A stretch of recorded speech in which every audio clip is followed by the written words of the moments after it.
As we speak, 10 American sailors have been freed from Iranian custody. It was a brief incident. Does Jordan trust Iran? We have relations with Iran, but we obviously see their involvement beyond their borders in Yemen, in Africa. Obviously, they're involved in Iraq, Syria, Lebanon, Afghanistan. So we have to contend with their presence beyond their borders. As you know, in the coming days, the U.S. and other international partners are going to lift sanctions, and $100 billion maybe will flow into Iran very, very quickly. They can do with it whatever they want. Is that a source of concern to Jordan? It's a concern to a lot of us in the region, and I think further afield. And so that's what I said. There's a linkages between the nuclear deal and how Iran performs on the other portfolios. And so I think they're going to be held up to how they perform also on those other sectors, and we'll have to see how that happens and where we hold them accountable on what other potential mischiefs may be found. In President Obama's State of the Union address, he said that the fight against ISIS should not be labeled another World War III, because that, he says, plays into the hands of ISIS propaganda. You've called this war against ISIS almost like a World War III. Do you see this war against ISIS now as World War III? Well, I've said that the war against the Khawarij, the outlaws of Islam, is a third world war by other means, which is probably slightly different. And how I've explained it, it's not just ISIS. All these groups, whether from the Philippines or in Indonesia all the way to Mali, these are all the same, whether it's ISIS, Boko Haram, Shabab, Al-Nusra, wherever you find them around the world. And again, as I said, from Asia all the way to the African continent, there is either a full-out war or counterinsurgency warfare. This is a global struggle that brings, as I've said many times, Muslims, Christians, Jews, other religions fighting alongside us as we fight our civil war inside of Islam. The Iraqi Prime Minister, Haider al-Abadi, says ISIS can be defeated this year.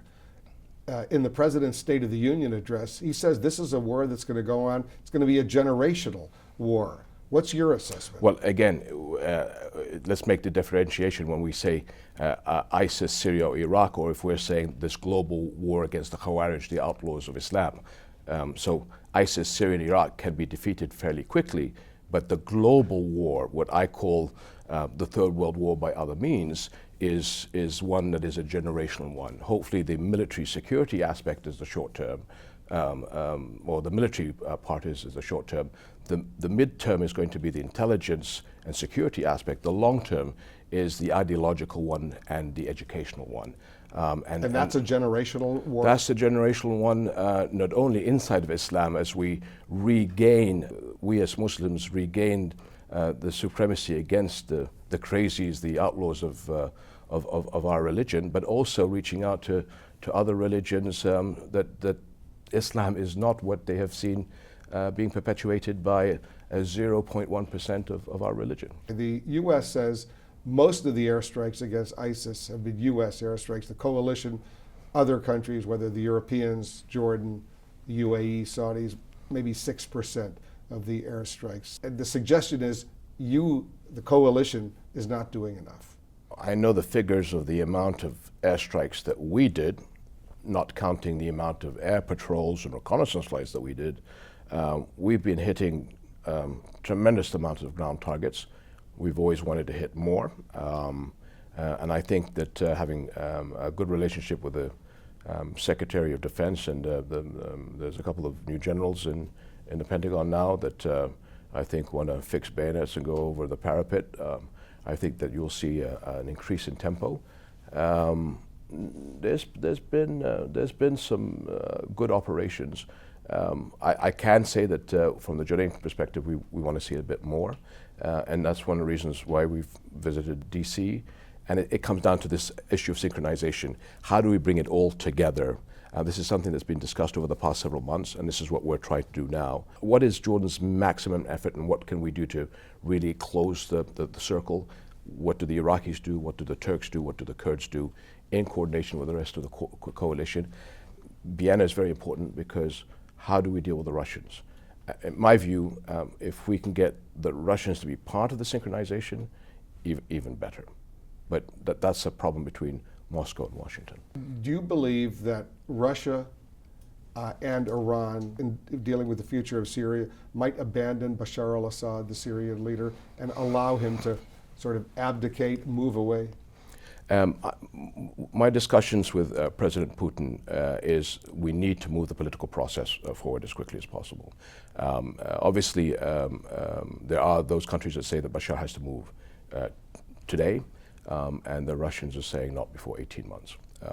And I'll talk about this from our point of view because obviously we have the Free Syrian Army in the south, and we're working with the Russians of creating a ceasefire with our forces in the south. And I specifically had discussion with Putin. You can't expect young men and women to put their arms down and abide by a ceasefire if there's no movement on the political process in Vienna. They're not going to sit there and do this for 2 or 3 months and not expect something to happen.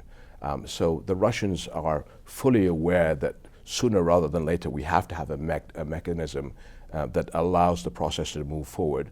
And I think we all understand that that does mean the departure of Bashar. Republican presidential candidate Senator Ted Cruz has called allowing Syrian refugees into the United States his word lunacy. Donald Trump, the Republican presidential frontrunner now, says taking in Syrian refugees could be a Trojan horse in the United States. When you hear these comments, what's your reaction? There are Trojan horses in there. We definitely know that. And so you have to be careful about the screening. But at the same time, we can't let probably the 80% of the other refugees or the 90% of the other refugees suffer at the same time. So it's always going to be a balance of your moral code of being able to look after people that are in plight to the balance of security. And this is something that we've always had to deal with. How many Syrian refugees has Jordan accepted? More. We have about 1.2, 1.3 million refugees at the moment, but obviously we've accepted more than that because some have come in, some have gone back into Syria, and some have gone to other countries. Because as you know, here in the United States, there's a big debate about allowing Syrian refugees into the United States. About 1,500 so far have been accepted. The administration says maybe 10,000 will be able to come in. Do you believe the U.S. is doing enough to help Syrian refugees? Well, we have been challenged recently because there's 12,000 or 14,000 refugees across our border on the eastern side that have not been allowed to come in except for very strict screening. Part of the problem is they've come from the north of Syria, from Raqqa, Hasaka and Deir ez-Zor, which is the heartland of where ISIS is. We know that there are ISIS members inside those camps. We have tremendous pressure from NGOs and other countries that keep telling us that we have to let them in. We vet about 50 to 100 every day. We do have our government and our military and our hospitals as well as NGOs on the other side looking after them. But the pressure we get from the international community saying, look, we've already got 1.2. So from a humanitarian point of view and a moral point of view, you really can't question our determination. But this particular group has a major red flag when it comes to our security, and so we're being very, very careful on vetting. So I tend to understand when other countries are concerned, but at the same time, we can't ignore the plight of refugees, and we have to let people in. What's your reaction to Donald Trump saying that there should be a temporary ban on Muslims coming into the United States until the U.S. can figure out what's going on right now? I think that's the same challenge that we're being pushed to at the moment with the group that we're talking about. And we're saying to those, we've had this comment given to us by the United States that you need to allow these refugees into the country. So we're going back to the United States where these comments have been made, saying, look, we understand, we are trying to bring these people in, but we're trying to make sure that the mechanisms that we put in place make sure it's never going to be foolproof, but we're going to try and make it as sterile as possible. But like I said, we're accepting 50 to 100 every day from an area that we know there's a major danger. Obviously, it's those that are ill, the elderly, women and children.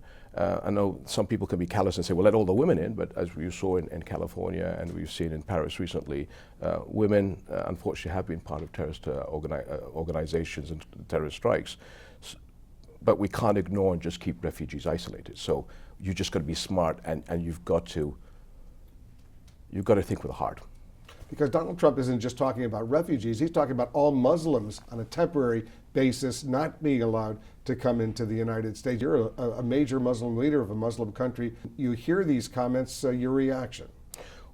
You're into election cycle, so I don't think it's fair for you to ask a foreign leader to express his opinion on candidates in your country running for election. The Saudis, as you know, executed a Shiite cleric, others accused of terrorism. In response, the Saudi embassy in Tehran was burnt and ransacked. The Saudis severed diplomatic relations. Other Sunni Arab countries, the UAE and Kuwait and Bahrain, Qatar, they downgraded or severed relations. Jordan didn't. Why? Well, we are in coordination with the Saudis. We took a firm position against what the Iranians did. We fully support our Saudi friends, and we took the position that we took. We put in the Iranian ambassador and expressed our displeasure. This was done in coordination with our Saudi allies. We have an amazingly strong relationship with our Saudi brethren. My relationship with His Majesty the King, the Crown Prince, and the Deputy Crown Prince are extremely strong. And this was the position that we had worked out between ourselves. And again, don't forget that we are part of the Vienna talks when it comes to Syria. So it was felt that having us in a bit more of a flexible position at the talks is probably more prudent at this stage. And obviously there is now heightened tensions between the Saudis and the Iranians. That is going to play out in the Vienna talks. But more importantly, what I think the Saudis, looking at the higher moral ground, don't want this to escalate into a regional Shia-Sunni conflict. So I think everybody's trying to make sure that we can calm this down and focus on what needs to be done, especially at the Vienna talks table. Because I know Jordan has very good relations with Saudi Arabia, yes. But did you have a problem with their execution, the beheading of these terrorists? No, they told us about this beforehand. This is an internal issue. And we respect, obviously, their decisions and their internal decisions cycle. And as we said, we fully supported what they had to do. Your Majesty, you've been very generous with your time. Thank you so much. Welcome to Washington. Thank you very much.